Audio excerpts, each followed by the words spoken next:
GR infra company का परिचय वैसे तो आप जानते हैं, हमारी कई बार मुलाकात हो चुकी है, फिर भी एक बार बता दूं। 1995 में कंपनी की स्थापना हुई थी। रोड और हाईवेज बनाने का खास तौर से काम करती है। 15 राज्यों में इनका कामकाज और कारोबार है। और अब रेलवे इंफ्रा का काम भी इन्होंने शुरू किया है। 100 से ज़्यादा रोड प्रोजेक्ट्स बनाने की कंपनी की अब तक की ट्रैक रिकॉर्ड, और सबसे बड़ी ट्रैक रिकॉर्ड ये है कि ज़्यादातर प्रोजेक्ट्स ये समय से, या कई सारे केसेस में समय से पहले कंप्लीट करके बोनस लेने का भी काम करते हैं एनएचआई से और बाकी मिनिस्ट्रीज से। कंपनी के चेयरमैन विनोद कुमार अग्रवाल साहब हमारे साथ कार्यक्रम में हो रहे हैं शामिल, जो कि होल टाइम डायरेक्टर भी हैं, चेयरमैन भी है। 25 साल से ज़्यादा का अनुभव इस इंडस्ट्री का है उनका, और इस कंपनी को इन ऊंचाइयों तक पहुंचाने में उनका सबसे बड़ा कंट्रीब्यूशन भी आप मान सकते हैं। हाल ही में कंपनी बड़ी सुर्खियों में रही है। 2 प्रोजेक्ट्स हमने ऐसा सुना है। अग्रवाल साहब, पहले तो आपका स्वागत है, धन्यवाद सर, समय दिया आपने हमारे लिए। नमस्कार सर। सबसे पहले ये बताइए, हमने जो सुना अभी कि 2 प्रोजेक्ट के लिए आप L1 बिडर घोषित हुए हैं, जरा उनकी जानकारी दें। मार्च के महीने में क्या डेवलपमेंट हुए उसके बारे में बताएं ऑर्डर्स के लिहाज से सर। नहीं अनिल जी, मैं थोड़ा बता दूं आपको। अभी मार्च के जो लास्ट वीक में जी, उसमें हम लोग 6 प्रोजेक्ट्स में L1 डिक्लेयर हुए हैं। अच्छा। और 6 हैम के प्रोजेक्ट्स हैं। और इसमें थोड़ा सा मैं बिडिंग के बारे में आपको बताऊं जी, कि पिछले 1-1.5 साल में गवर्नमेंट ने हमारे सेक्टर में काफी रिलैक्सेशन दिए थे। बिडिंग में काफी जो हमारा अर्नेस्ट मनी का रिक्वायरमेंट है, परफॉर्मेंस गारंटी का रिक्वायरमेंट है, उसको कम कर दिया था, या अर्नेस्ट मनी तो हटा ही दिया था। उससे क्या हुआ था कि मार्केट में नए नए प्लेयर हमारे इंडस्ट्री में बिडिंग में, और काफी कंपटीशन हो गया था।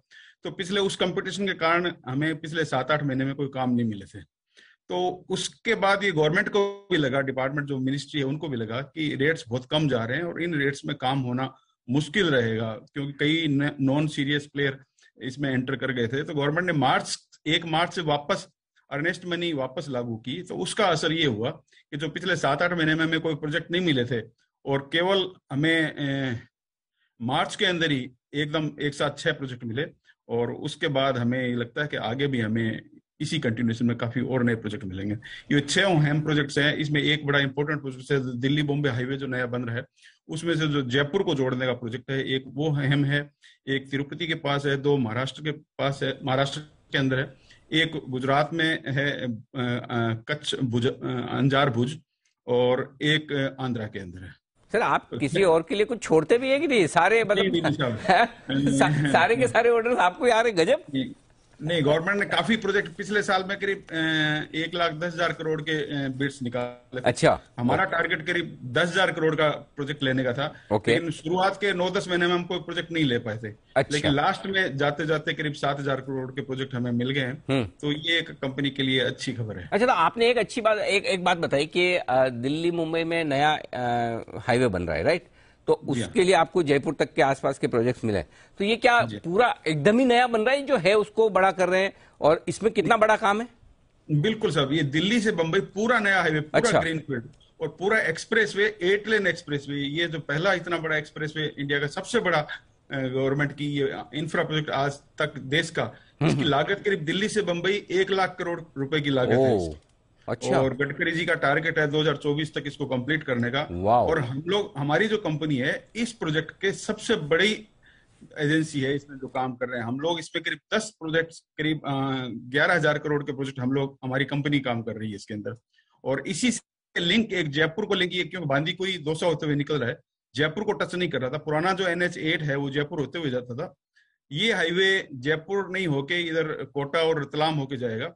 तो जयपुर को लिंक करने के लिए बांदीकुई से एक 6 लेन एक्सप्रेसवे और जोड़ रहे हैं। ओके, उसका प्रोजेक्ट हमें ये मार्च में मिला है। ओके, तो एक उसको जयपुर से कनेक्टिविटी वाला एक प्रोजेक्ट आपने लिया। अच्छा सर, अब ये बताइए, ये पूरे साल भर, अब 31 मार्च तो हो गया, अभी तक तो आपके हाथ में आ गई, अभी ऑर्डर बुक कितनी है और कितने साल के लिए आपके पास काम है हाथ में अभी?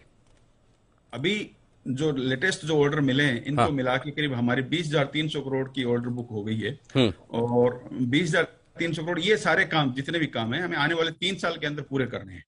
और इसके अलावा हम लोग इस साल का भी टारगेट करीब 15,000 करोड़ के प्रोजेक्ट्स और नए लेने की हमें उम्मीद है। क्योंकि इस साल भी NHA का जो टारगेट है, लगभग 1,35,000 करोड़ के प्रोजेक्ट नए बिड करेंगे।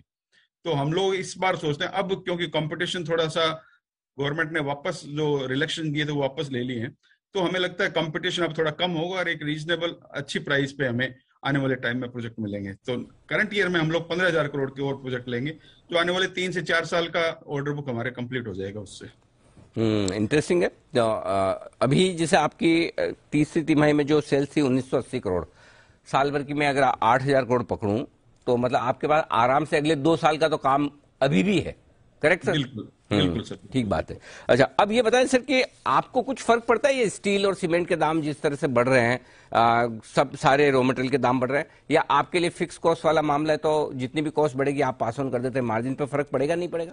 ये फर्क तो देखिए पड़ता है सब, थोड़ा फर्क तो पड़ता है, लेकिन हमारे जो एनएचए के और मिनिस्ट्री के जितने भी कॉन्ट्रैक्ट हैं उसमें प्राइस एस्केलेशन क्लॉज है, तो वो हमें ट्रांसफर होता है जितना भी प्राइस बढ़ता है। लेकिन जो जो महंगाई बढ़ती है तो थोड़ा प्रॉफिट पे हिट तो आता है, क्योंकि जो प्राइस एस्केलेशन क्लॉज है वो होलसेल प्राइस इंडेक्स और सीपीआई से उससे जुड़े हुए रहते हैं, तो थोड़ा उसमें पूरा का पूरा 100% नहीं ट्रांसफर होता है, 90-95% होता है, तो 1-8% का हमें लगता है मार्जिन में हिट आएगा इसमें। ओके, थोड़ा सा फर्क पड़ सकता है, ठीक बात है। ये आपके लिए पूरा इस पर एक्शन है कि मार्जिन पे थोड़ा इम्पैक्ट तो पड़ेगा। अब बताएं सर कि चूंकि नया फाइनेंशियल ईयर शुरू हुआ है, वित्त वर्ष 2023 आपके लिए कैसा रहेगा? कंपनी के बारे में जरा बताएं कि क्या आपके टारगेट्स हैं, क्या प्लान्स हैं, क्या विजन है 2023 को लेकर? क्योंकि साहब इस साल शुरू पूरे साल में हमें प्रोजेक्ट नहीं मिले और एंड में मिले हैं, तो इन प्रोजेक्ट्स का असर 2024 में आएगा। 2022 जो हमने कंप्लीट किया है वो भी हमने एक रीजनेबल ग्रोथ के साथ कंप्लीट किया है। फाइनल रिजल्ट तो हम अप्रैल एंड में घोषित करेंगे, लेकिन हमें ये लगता है कि 23 में बहुत अच्छी ग्रोथ नहीं आएगी, ठीक है थोड़ी ग्रोथ तो मिलेगी लेकिन ज्यादा अच्छी ग्रोथ नहीं मिलेगी, लेकिन 24 और 25 में हम समझते हैं कि बहुत अच्छी ग्रोथ के साथ हम लोग आगे काम बढ़ेंगे। बात है, तो ये आपके लिए 2024-2025 ज्यादा बढ़िया रहेगा, 2023 वित्त वर्ष थोड़ा सा कंसोलिडेशन वाला मामला रह सकता है। ठीक बात है। अग्रवाल साहब बहुत बहुत धन्यवाद समय देने के लिए और कंपनी के बारे में पूरी विस्तार से बताने के लिए, और ये जो नए ऑर्डर्स आपको मिले इनके लिए बहुत बहुत बधाई और हमारी शुभकामनाएं भी। नमस्कार sir. Thank you so much. Thank you sir.